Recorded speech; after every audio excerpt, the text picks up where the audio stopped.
Morning, class. I'm going to take you through an introductory video today on the purpose of myth. And I will tell you right off the bat, just so you know, let's get this out of the way. I have no patience whatsoever with recording videos. I never have. It's just not one of my strong points. It's not my forte.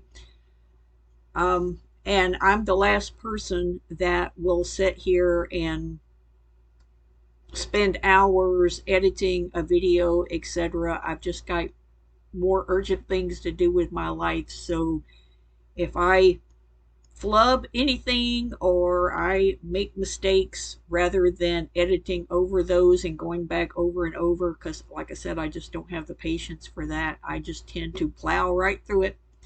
So basically, you're getting what you would get from an actual lecture if you were in the classroom with me. Because when I'm in the classroom, I make a lot of flubs too, and I just keep on going. So just bear with me and kind of be aware that that's what you're getting.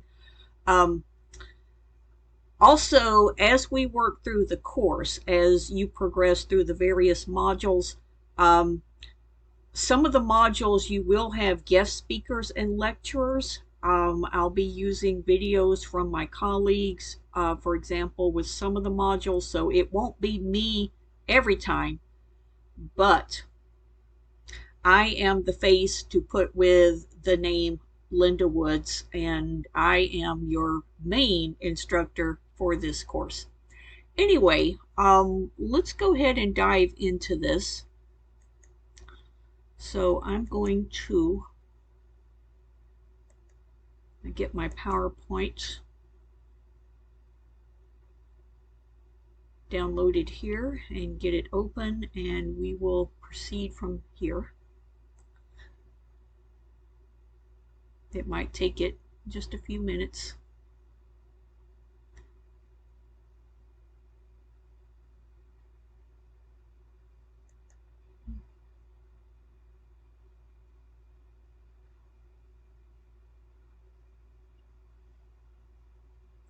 Let's see if we can get it in slideshow mode.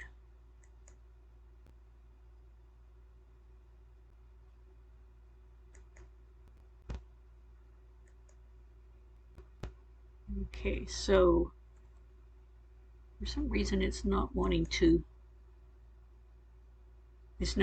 get into slideshow mode.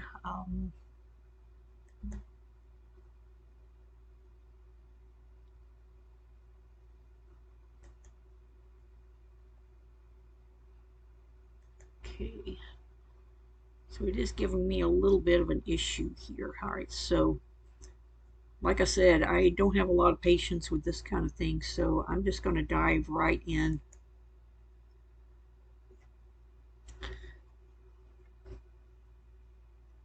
All right, so the first thing we need to do is define what we're talking about when we're talking about a myth. Because a lot of times we have an idea, and this comes from popular culture, that a myth is just it's simply a made-up story. It's when we talk about something that's not true. If you say, well, it's a myth that all Generation Y students are slackers, for example.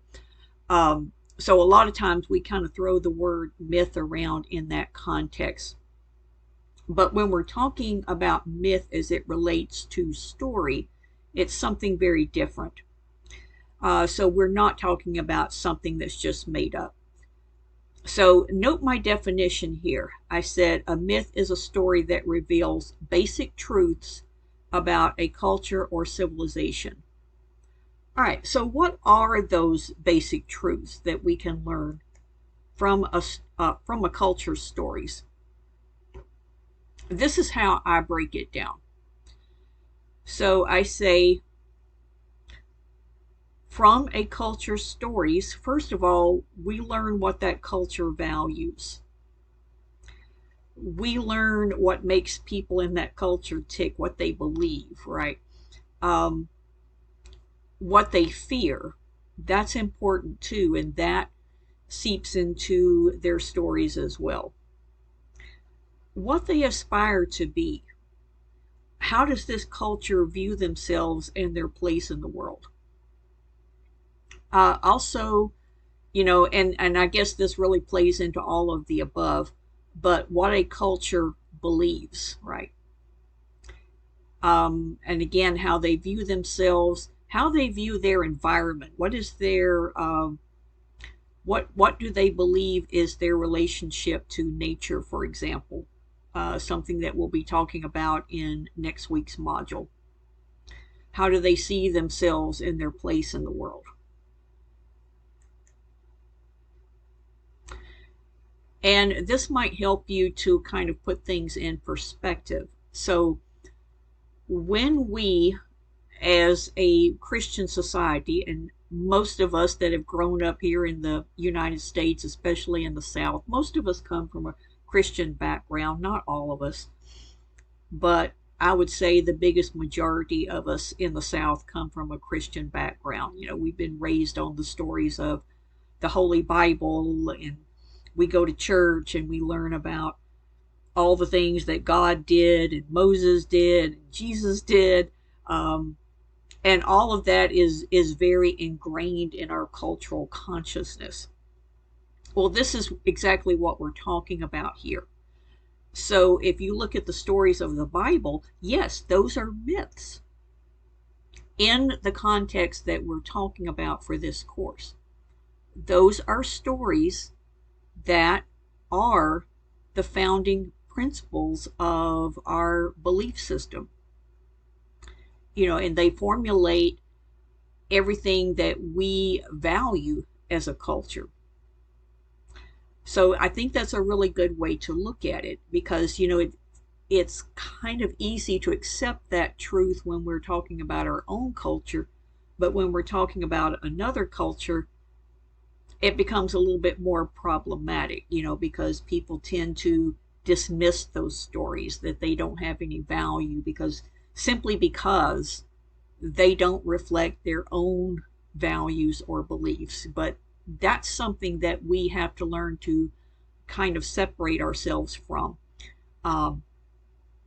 Learning to sort of compartmentalize those beliefs and being able to look at another culture's stories with the same value and empathy that we would give our own.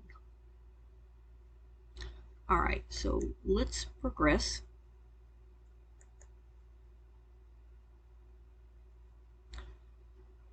How are myths passed down to us?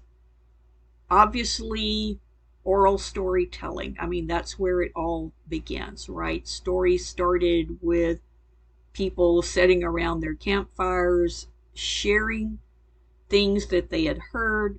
Eventually, myths are written in some form that is preserved. I think the image there is one of the clay tablets of the Epic of Gilgamesh. So one of the works that we're going to be looking at next week. It's the oldest known work that we have any form of in some sort of written communication, right? But stories have been passed down orally ever since human beings have existed.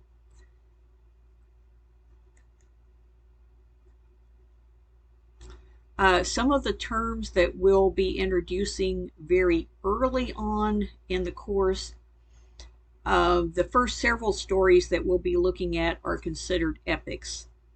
And the definition of an epic is a long narrative tale written in poetic, elevated language that recounts the journey or adventures of a hero, what we call an epic hero. And we'll be getting more into the definition of that in the coming week or so.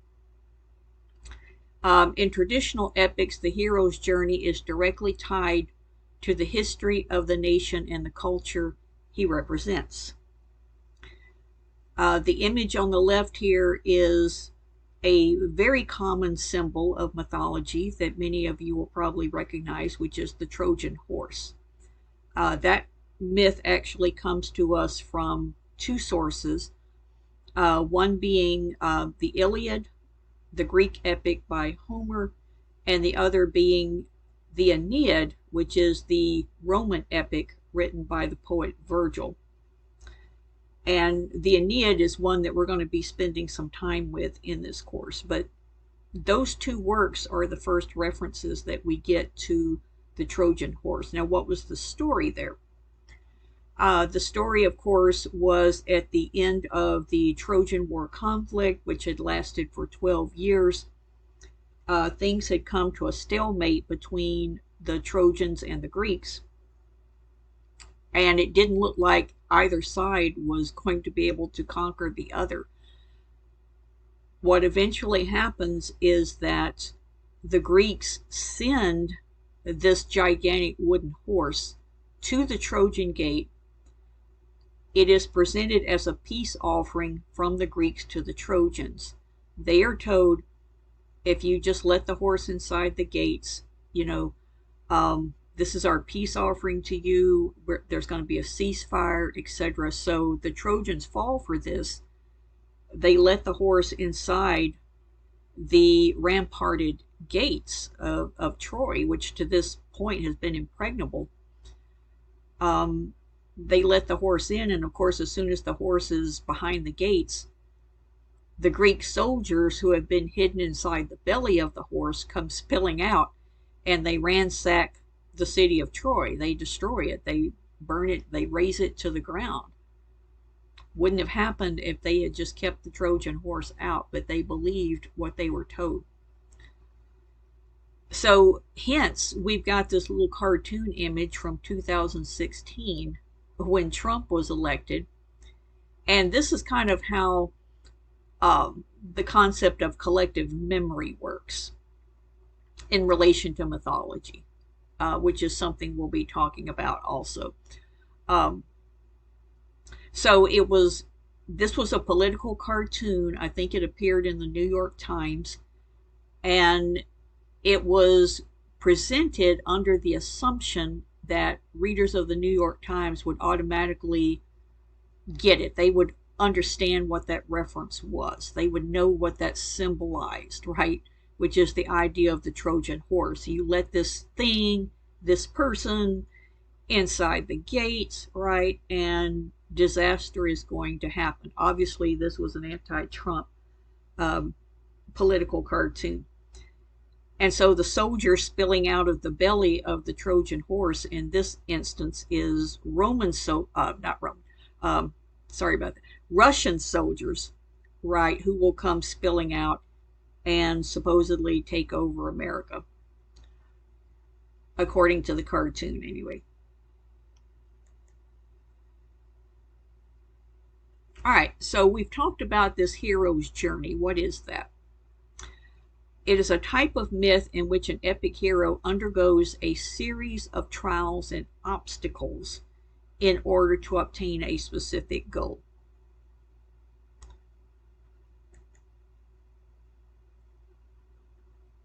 And so the hero's journey, it can be an external journey, or just as often it can be an internal journey. So I'm going to explain what those differences are. So if we say it's an external journey, this is the type of story that we're most often familiar with, right? The hero must go forth and vanquish some enemy, some force that stands as a threat to the safety of himself, his family, or his people. Now, oftentimes, the hero's journey stories start this way, but usually there's some sort of internal conflict as well. So, for example, actually, let me move to the next slide here, because these are both external conflicts. Because also, if he's trying to obtain some desired goal, for example, with the Holy Grail stories, that's still an external journey.